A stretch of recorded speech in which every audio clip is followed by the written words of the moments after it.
Welcome to this explainer. Just a few years ago, a college degree and a standard 40-hour work week were basically the guaranteed blueprint for a comfortable life. You put in the time, and you got stability right back in return. America was really built on this very specific promise. You work hard, you play by the rules, and your life predictably gets better. But today, we are looking at a reality that for millions of Americans in 2026 feels incredibly urgent and honestly completely disorienting. That promised American dream feels completely broken. We're currently navigating this landscape where people with solid full-time jobs and advanced degrees are quietly drowning, and everyday life suddenly feels entirely unaffordable. 76%. Okay, let's really dive into this, because that staggering number validates exactly what so many of you might be feeling right now. Just think about how profound that is. The number one fear isn't a stock market crash, it's not global conflict, or politics, or rising crime. It is literally just survival itself. The sheer cost of existing has completely taken over our collective anxiety, far outpacing the traditional fears that usually dominate the news. When 3/4 of a nation is terrified of their grocery and utility bills, we are experiencing a fundamental shift in the economy. So, that brings us to Section 1, the broken promise and the math of survival. To truly grasp this, we really need to step back from the emotions for a second and just look at the stark mathematical reality of our modern economy. $6,900. That is the estimated average monthly cost for an American household just to survive today. And let's be super clear about what survive means here. When you factor in an average rent or mortgage, a standard grocery bill, a car payment, childcare, and basic insurance, you're hitting nearly $7,000 before you've bought a single birthday gift, taken a weekend trip, or saved a penny for retirement. This is the new baseline math of existence. Now, yes, average wages have gone up since 2017. They've grown by about 43%, which in a vacuum sounds absolutely great. But we have to contrast that with the costs that actually dictate our daily lives. Rent prices rose over 54%. Health plans jumped roughly 77%. And home prices? They surged a massive 81%. So the really crucial point is this. That gap right there between the 43% wage growth and the exploding costs of absolute necessities, it acts as a massive invisible tax on the working class. It really doesn't matter if your paycheck went up if the cost of the roof over your head literally doubled. Moving to Section 2, root causes. Let's look at how this pressure built. It's incredibly important to understand that this invisible economic wall we keep hitting, it didn't just appear overnight. It was built slowly, brick by brick, through years of compounding pressures. First, we had the pandemic, which completely broke global supply chains.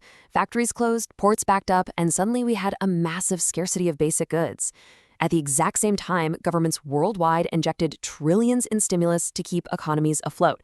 So you have this situation where people suddenly had cash on hand and were ready to spend as things opened back up, but there were fewer goods available to actually buy.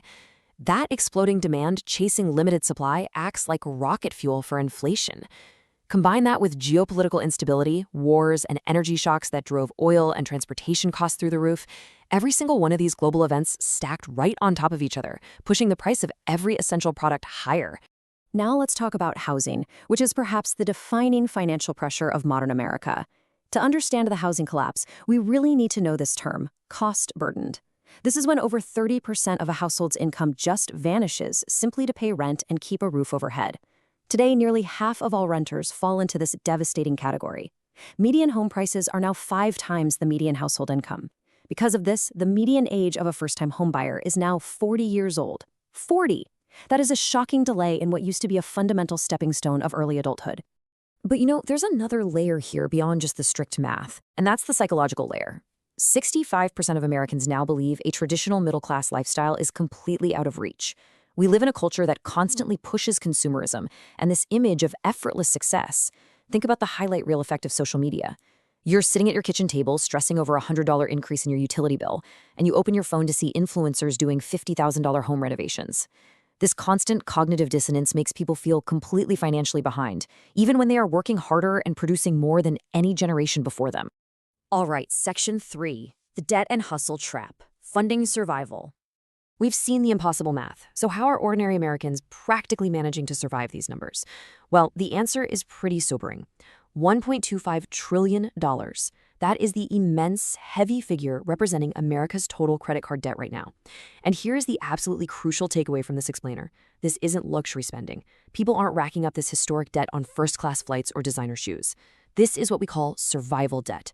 Americans are increasingly relying on 20% interest credit cards just to buy weekly groceries, keep the lights on, cover childcare, and pay medical copays.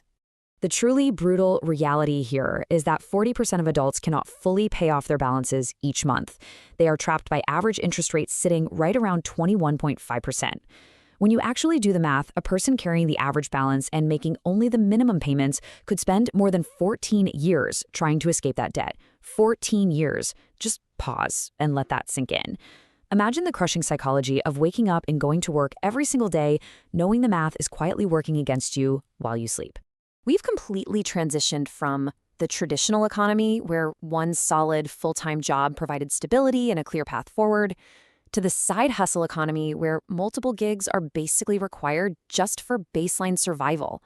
Nearly 1/3 to almost half of Americans now earn income outside their primary jobs. People are finishing their 40-hour work week, clocking out, and then immediately driving rideshares, delivering fast food, or doing digital freelance work at midnight just to clear rent. We've effectively created an economy where rest itself has become a luxury. Which brings us to Section 4, the human toll, when rest becomes a luxury. We have to explore what this permanent state of economic survival mode actually does to human beings. Because financial stress does not just stay neatly contained inside a spreadsheet. It infiltrates every single part of life. We're seeing rising levels of anxiety, depression, insomnia, and profound emotional exhaustion. People are fundamentally changing their life paths. They're delaying marriage and putting off having children purely because they fear they just can't afford them. We're seeing a massive rise in multi-generational living arrangements just to split costs. And crucially, as this pressure mounts, there is a systemic weakening of trust in institutions. When you work hard and still can't survive, you naturally stop trusting banks, governments, and corporate employers. The social fabric itself literally starts to fray.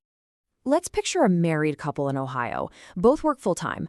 5 years ago, they were comfortable. They took a summer vacation, they saved a little bit. But today, their rent has jumped nearly 20%, groceries cost hundreds more a month, and insurance premiums are way up. They've completely cut out dining out. They've stopped contributing to their retirement. The father drives a rideshare at night while the kids are asleep, and the mother ignores persistent health issues, skipping crucial medical appointments because they simply can't afford the out-of-pocket costs. Every single night they sit at the table asking, how are we doing everything right and still struggling this much?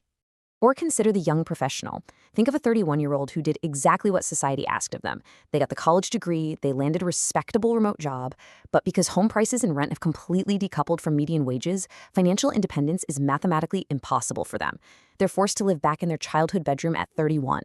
The cognitive dissonance of doing everything right, securing a quote-unquote good job, and still failing to launch creates real generational trauma. An entire group of educated workers is terrified they will never financially catch up. And then, of course, there's the retired American. Imagine an elderly widow on a fixed income. A fixed income means her monthly check doesn't go up, no matter what inflation does. Her supposedly secure retirement has been completely shattered by climbing electricity bills and soaring food costs. Some months, she is forced to literally choose between buying her necessary heart medication or buying enough groceries to last the week. Retirement from millions no longer feels like a secure finish line. It feels incredibly fragile and terrifying. Let's pivot to Section 5, reclaiming the future, adapting and solving.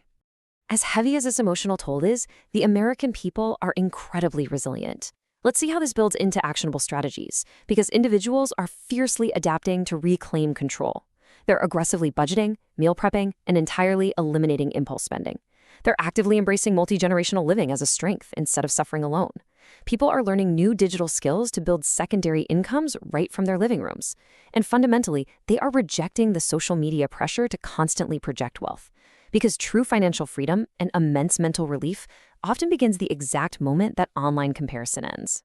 However, we do have to neutrally acknowledge that individual budgeting alone cannot solve systemic macroeconomic failures. You simply cannot coupon your way out of a housing crisis.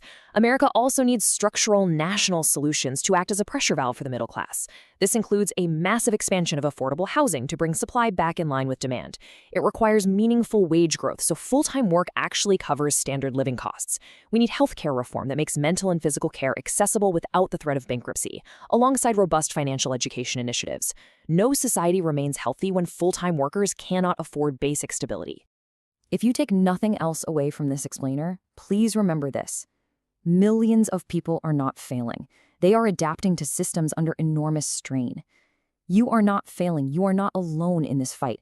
Millions of people are going through this silently right alongside you. The resilience of everyday people sacrificing for their families and communities is profoundly powerful, even if that resilience really shouldn't have to be a permanent substitute for a functioning economy. Which brings us to our final, most crucial point. The biggest question isn't just how expensive life has become. The real question is, what kind of society are we becoming when ordinary life itself feels unaffordable? How we answer that will define the future of our communities and our country.